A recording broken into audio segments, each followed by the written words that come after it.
being a special needs mom is like having this relationship with mist, with something I can't grab a hold of, with this moving target that as my son gets older, his skills in one area get better, but not in the other. It's just so very confusing and so atypical, if you will. And how frustrating that is compared to everything else in life. And I'm not complaining about my son. I love my son.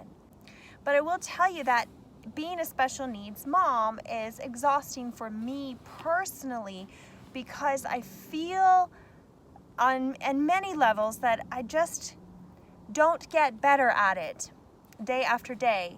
I don't feel better, stronger, smarter. In fact, every single day I think, oh gosh, am I getting stupider? Because the target keeps moving. And I think, gosh, I failed again.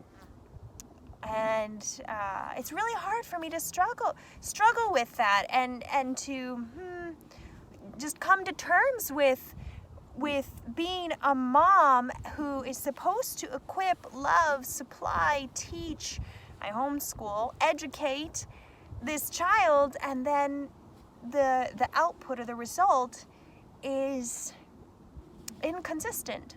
So anyways, I just wanted to say I understand, I get it, and there's nothing else like this that I've been able to experience where, I mean, I went to school, I have my master's degree in leadership, so I think maybe, gosh, I went to school for this time, I read the books, I passed the test, wrote the paper, and now I'm so smart and I'm able to do these things. There's tangible evidence.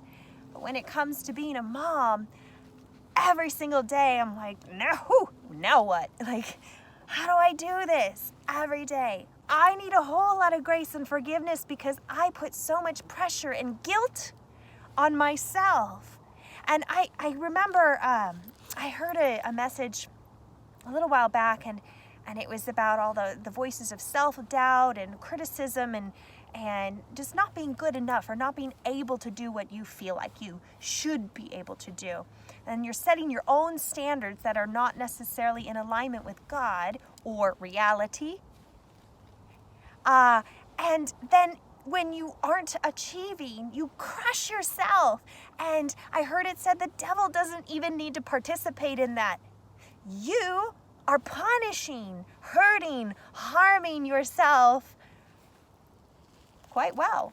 And you're doing it at such a deep, specific level to the point where I can slice and dice my day and say, this was good, that was bad, this was good, this was good, this was good, this was good, and that one bad thing, that might be the last thing I think about at the end of the day when I'm in bed and I think, I failed. And I want you to know that one of the things that helps get me out of that gutter is that God is a redeeming God, and I can't tell you how many times I wake up and go, I have a new chance. I could try again and start my day over and make amends and try something new, or just have a new chance. God is a good God. He's a loving God, and He helps parents. He encourages parents. He restores us with sleep. He restores our minds. And we are not supposed to be doing this parenting thing, whether you have a child with special needs or not. We're not supposed to be doing this on our own, in our own capacities. All of that. We need God's love. We need more than our own two legs and our own minds. We need help. So anyways, I don't know who needs to hear that, but if you needed to hear that, just know that it's okay.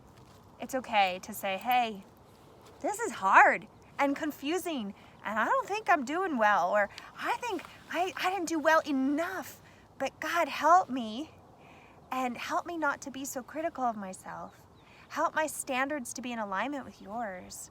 God says, I love you, and He will be there for us in our time of need, and with the perfect responses and the perfect answers and instructions He instructs us on how to live our lives and how to even be parents and how to forgive ourselves.